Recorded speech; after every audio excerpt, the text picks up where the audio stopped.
Good morning, good morning. It's May 31. Katatapos lang mag-breakfast. So, andito kami sa Interlakes Campground. Nakakita kami nung bigla siguro nag-cancel. So, we just did one nighter so that we can check the area. Saka yung mga libutan dito sa paligid ng Interlakes. Maulan. Kahapon nakaikot na kami ng 3 pang campground saka isang lake.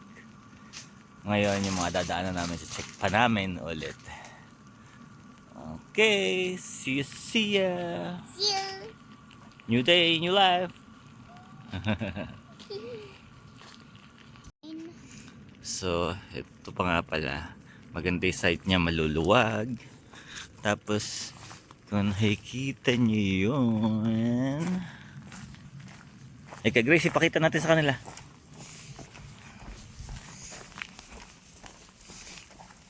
Lake na yan. Ang J Lake.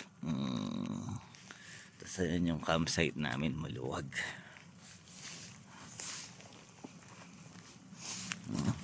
Tapos, mapuno siya. Tingnan nyo kung gaano kaluwag. So, privacy talaga. Hindi yung kitang-kita mo yung kapitbahay mo. Ayan siya. Ayan.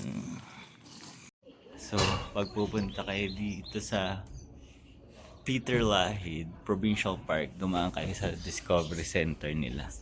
Merong museum. So, this is their museum. Oh. Crazy, look.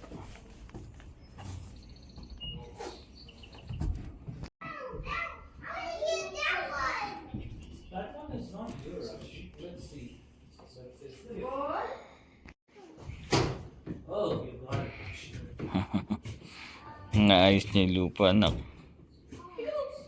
That's what they do. Dahan-dahan. Gracie, do not touch. Put it back.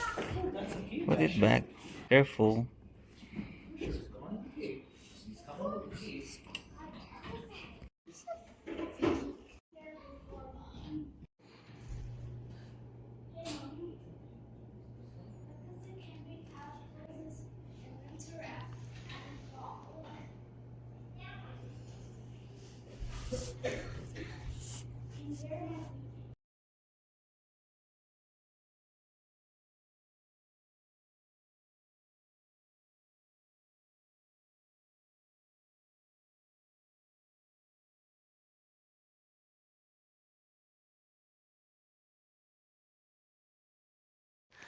So, perks ng maulan na libot, walang tao.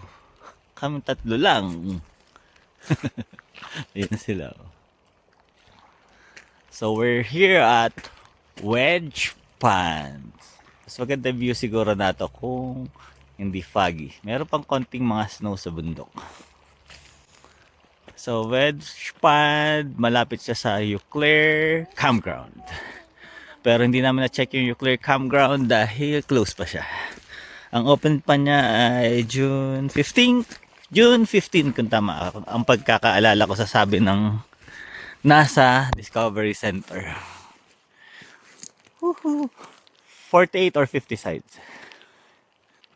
See ya! New day, new life!